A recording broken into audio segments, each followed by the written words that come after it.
রাজস্ব সংস্কার কাজে বিলম্ব, অংশীজনের সাথে আলোচনা না করা এবং এনবিআর সংস্কার ঐক্য পরিষদের কোনো প্রতিনিধিকে সংস্কার আলোচনায় না রাখায় আবারও অবস্থান ও কলমবিরতি কর্মসূচি পালন করছেন প্রতিষ্ঠানটির কর্মকর্তা কর্মচারীরা।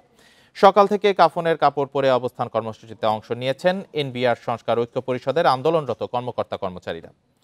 এ সময় ক্ষোভ প্রকাশ করে তারা বলেন, সরকারের রাজস্ব সংস্কারের উদ্যোগ প্রশ্নবিদ্ধ।